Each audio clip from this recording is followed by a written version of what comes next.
नमस्कार दोस्तों, मैं सत्येंद्र सिंह। ओपन पोस्ट में आप सबका स्वागत है।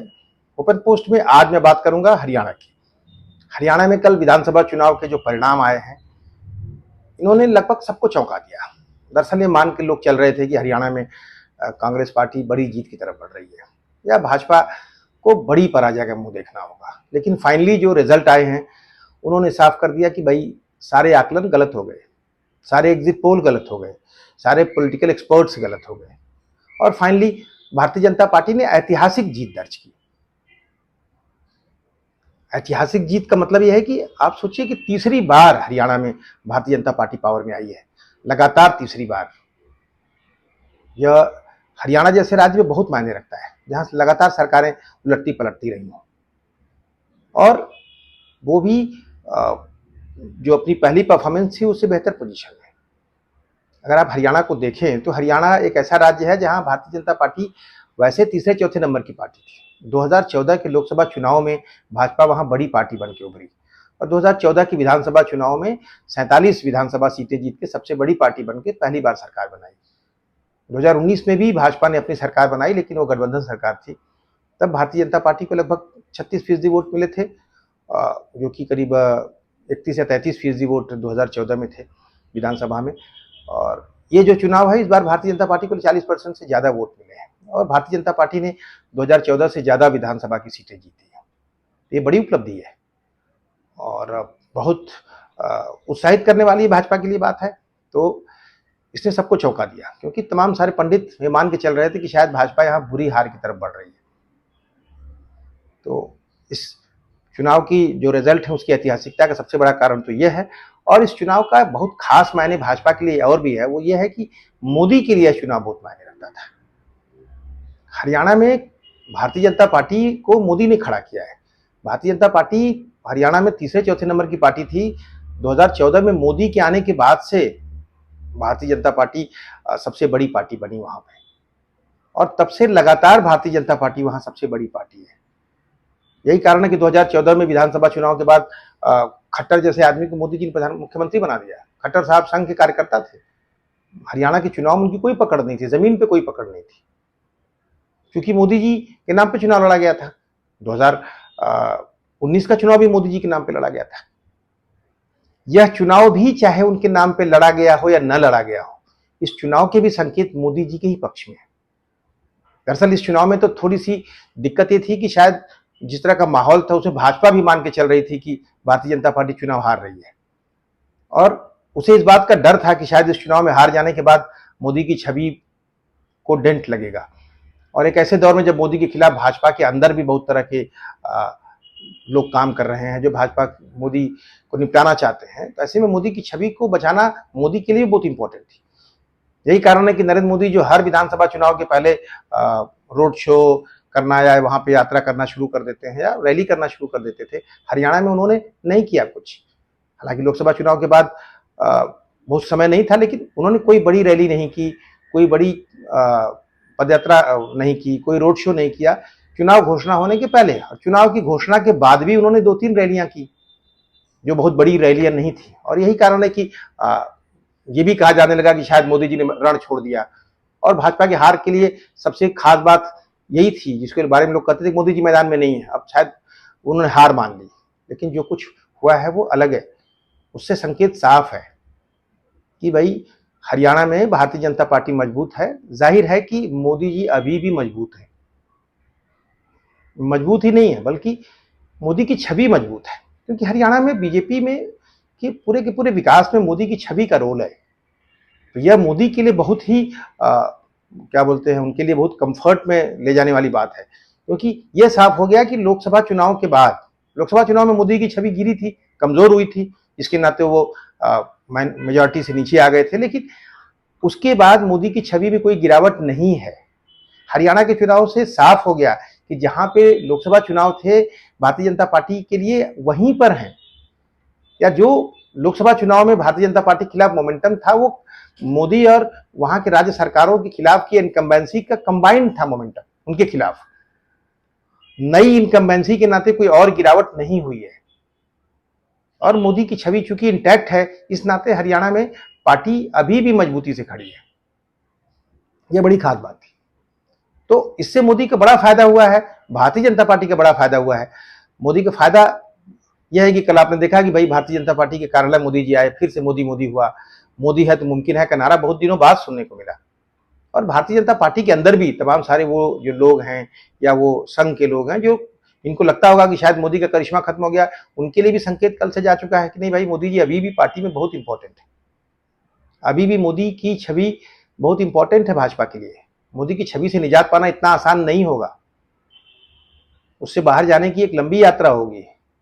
तो मोदी के विकल्प अभी तलाशने के लिए, अगर विकल्प तलाशना भी होगा तो शायद मोदी उसके बारे में कुछ सोचेंगे। भारतीय जनता पार्टी के पास अभी भी मोदी का कोई विकल्प नहीं है, ये मैसेज है कल का। तो हरियाणा के चुनाव के बहुत खास मायने रखते हैं।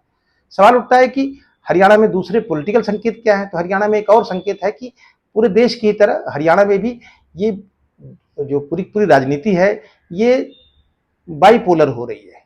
हरियाणा में भी कांग्रेस और बीजेपी दोनों आमने सामने हो गई, दोनों का वोट शेयर लगभग बराबर है, तो दशमलव में कुछ शेयर वोट कम होगा परसेंटेज में कांग्रेस का, दोनों लगभग 40% के आसपास है। और तमाम दूसरी पार्टियां वो लगभग खत्म होने के मोड़ पे है। माने INLD जो है, जो नंबर 2 की पार्टी रही है, वो बीजेपी के साथ भी थी और कांग्रेस के साथ भी थी। INLD के 2 टुकड़े हुए और दोनों धड़े लगभग खत्म हो गए। JJP शायद 1% वोट पाई होगी। INLD जो है 2 विधानसभा की सीटें जीती है, शायद 3-4% का वोट होगा। तो पूरी तौर पे पूरा चुनाव पोलराइज हुआ है, बाइपोलर हो गया है। ये समाज का मैसेज है कि समाज शायद बाइपोलर हो रहा है, कम से कम हरियाणा में तो दिखा। और जो इंडिपेंडेंट चुनाव जीतते थे उनकी भी संख्या में कमी आई है, जबकि चुनाव में बहुत सारे इंडिपेंडेंट्स हरियाणा में थे। वो बेसिकली दोनों पार्टियों ने उनका इस्तेमाल किया था अपने अपने गणित के हिसाब से, लेकिन इंडिपेंडेंट्स को भी परफॉर्मेंस में वो फायदा नहीं मिला है उस तरह से। और वोट शेयर भी जो दोनों पार्टियों से बाहर जाता था वो हमेशा 20 से 25% होता था, जो 2019 में था वो भी कम हुआ है। दोनों पार्टियां मिला के लगभग 80% का वोट शेयर कवर कर लेती। तो ये बाइपोलर होने का संकेत है। हरियाणा के चुनाव की दूसरी सबसे खास बात है, हरियाणा के चुनाव का कांग्रेस के लिए बहुत मायने है। भाई कांग्रेस पार्टी भले हार गई हो, लेकिन कांग्रेस पार्टी को समझना चाहिए कि हरियाणा में कांग्रेस पार्टी लगातार मजबूत हुई है। कांग्रेस पार्टी 20-21% के आसपास 2014 में वोट शेयर था उनका। पिछले 2019 के विधानसभा चुनाव में 28% का वोट शेयर था। आज कांग्रेस पार्टी 39 कुछ या 40% के आसपास के वोट शेयर पे है, तो बड़ा विस्तार है। कांग्रेस पार्टी बहुत मजबूत हुई है। और जो कांग्रेस के पक्ष में मोमेंटम था उसका बड़ा कारण था कि कांग्रेस पार्टी काफी मजबूत हुई है।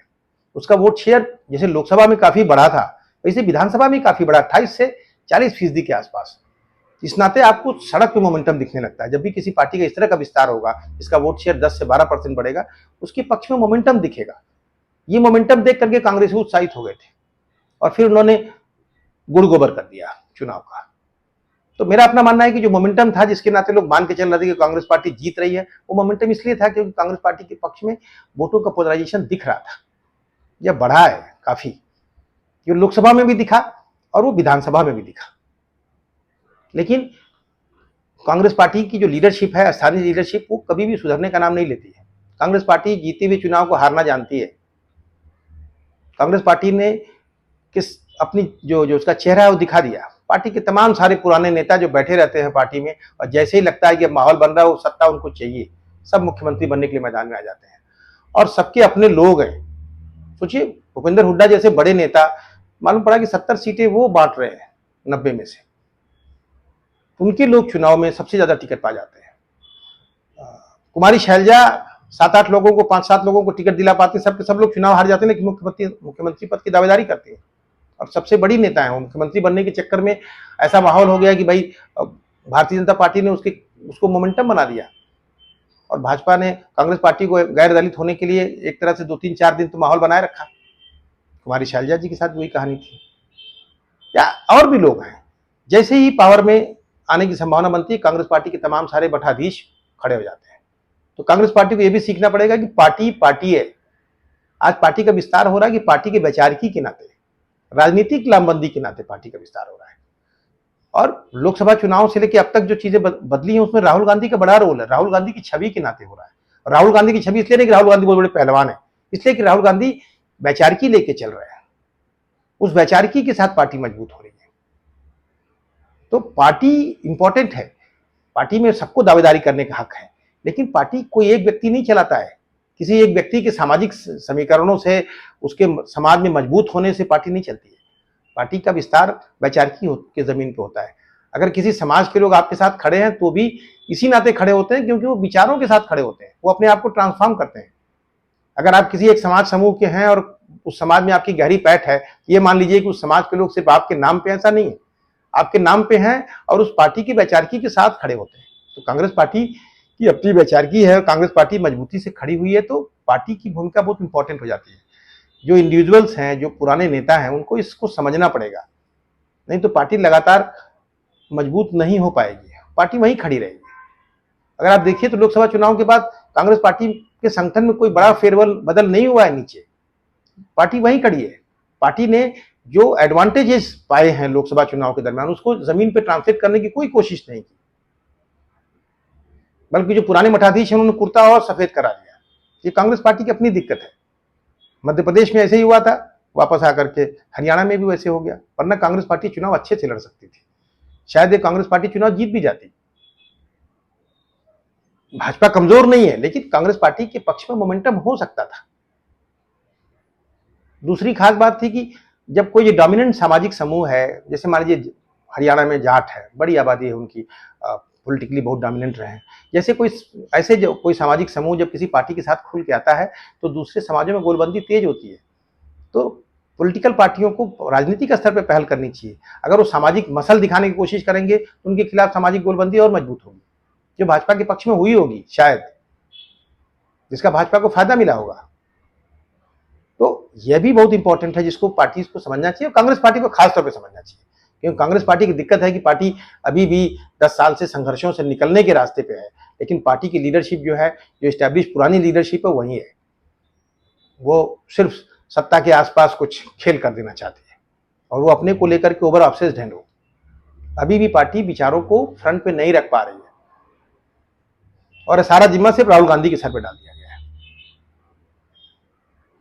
अगली बात यह है कि कांग्रेस पार्टी को अभी भी यह बात समझनी चाहिए कि कांग्रेस पार्टी पिछले लोकसभा चुनाव में अगर मोदी जी को काउंटर कर पाई या उनके सामने एक मजबूती से खड़ी हो पाई, तो इसलिए क्योंकि कांग्रेस पार्टी ने एक मजबूत अलायंस बनाया है, इंडिया गठबंधन का। अभी भी कांग्रेस पार्टी को उस अलायंस को बचाए रखना है, उस अलायंस के साथ ही आप बीजेपी से लड़ सकते हैं। अभी कांग्रेस पार्टी इतनी मजबूत नहीं हुई है और कांग्रेस पार्टी को दो मोर्चों पे काम करना चाहिए। एक तरफ उस अलायंस को बचाए रखना चाहिए, दूसरी तरफ पार्टी को अपने संगठन को विस्तारित करना चाहिए, उस पर काम करना चाहिए। पार्टी दोनों स्तर पे काम नहीं कर रही है। जैसे कि हरियाणा में भी राहुल गांधी ने कहा कि भाई आम आदमी पार्टी से गठबंधन होना चाहिए, लेकिन नहीं हो पाया क्योंकि स्थानीय लीडरशिप नहीं चाहती थी। समाजवादी पार्टी के नेता अखिलेश यादव को आप चुनाव प्रचार में उस तरह से नहीं उतार पाए। एक बड़ा इलाका है दक्षिण हरियाणा का, जहां पर कि यादवों की बड़ी आबादी है या ओबीसी की बड़ी आबादी है, वहां भी आप उनका फायदा नहीं ले पाए क्योंकि आपको लगता है कि बस आप जीत गए। जहां भी आप ताकत में होते हैं, जहां भी आपको लगता है कि आपकी अच्छी पोजीशन है, कांग्रेस पार्टी फिर उसके लोग खुल के मैदान में आ जाते हैं, वो पार्टी का नुकसान करते हैं। तो पार्टी को ये सीखना पड़ेगा कि इंडिया गठबंधन को अभी भी उनको बनाए रखना होगा तमाम सारे जगहों पे, अपने एलाइज को सम्मान देना होगा। हो सकता है आम आदमी पार्टी को बहुत वोट नहीं मिला हो, लेकिन 1% भी अगर वोट मिला होगा तो शायद उसका मतलब बनता, वो 5-7-10 सीटों पर फर्क पड़ जाता। लेकिन कांग्रेस पार्टी को अभी भी ये सब सीखने में समय लगेगा क्योंकि पार्टी बहुत लंबे समय से पावर में रही है और उसके नेताओं की अपनी दिक्कत है, जो पुराने नेता हैं खासतौर पर। तो ये सारे सवाल इन चुनावों से निकल के आए। एक खास बात और है, वो मीडिया के लिए है। मीडिया के लिए है कि भाई इस देश में कुछ मीडिया संस्थान जो इलेक्ट्रॉनिक मीडिया तंत्र है, जो आमतौर पर सरकारों के बारे में दिन भर कैंपेन करते रहते हैं, उनके ऊपर आरोप भी लगता है। वही दूसरी तरफ सोशल मीडिया प्लेटफॉर्म बहुत सारे स्टैब्लिश हुए हैं, वो भी दिन भर पॉलिटिकल कैंपेन करते हैं। कोई मोदी के खिलाफ कैंपेन करते हैं, कांग्रेस के पक्ष में कैंपेन करते हैं। तो सूचनाएं और जानकारियां लोगों तक सही नहीं पहुंचती हैं। ये सारे के सारे मीडिया प्रतिष्ठान माहौल बनाने में लग जाते हैं और यही कारण है कि देश में साल भर लगातार पॉलिटिकल माहौल बना रहा था, क्योंकि ये माहौल बनाने में लगे हुए, इनका काम ही है माहौल बनाना। और राजनीतिक जानकारियां भी लोगों को सही ढंग से नहीं मिलती हैं। यही कारण है, हरियाणा के चुनाव में भी हुआ, चुनाव हो गया, अब सोशल मीडिया प्लेटफॉर्म जितने हैं वहां पे लगा कि भाई राहुल गांधी आए न आए, कांग्रेस जीत रही है। कई लोगों को तो मैंने ये कहते सुना कि राहुल गांधी को आने की जरूरत थी, कांग्रेस पार्टी जीत रही है। तो मीडिया प्रतिष्ठानों पे में खास बात यह है कि किसी पार्टी के पक्ष में माहौल बनाने के लिए काम करने के बजाय जानकारियां लोगों तक साझा करें, सही जानकारियां लोगों तक जाए, तो झटके नहीं लगेंगे। ये झटके सिर्फ इसलिए लगे क्योंकि मीडिया प्रतिष्ठान जमीन की सच्चाई से नहीं जुड़ते हैं, वो अपने आइडियाज लेके चल देते हैं, फिर उसके खिलाफ कैंपेन में लग जाते हैं। उसके लिए फिर आर्गुमेंट इकट्ठा करते हैं और उसके लिए लोग इकट्ठा करते हैं, अपने लाइक माइंडेड लोगों को लाके एक मंच पे बिठा देते हैं, फिर माहौल बनाने लगते हैं। मेरा अपना मानना है कि इससे बचना चाहिए।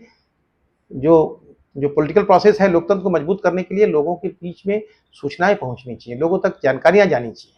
मीडिया को एक सजग भूमिका में होना चाहिए। मीडिया में जो लोग काम करते हैं उनके अपने पॉलिटिकल प्रतिबद्धताएं भी हो सकती हैं, उनका राजनीतिक समझ भी हो सकती है, लेकिन प्लेटफॉर्म पे उनको कमोबेश ज्यादा रैशनल होने की, ज्यादा तार्किक होने की, पारदर्शी होने की कोशिश करना चाहिए।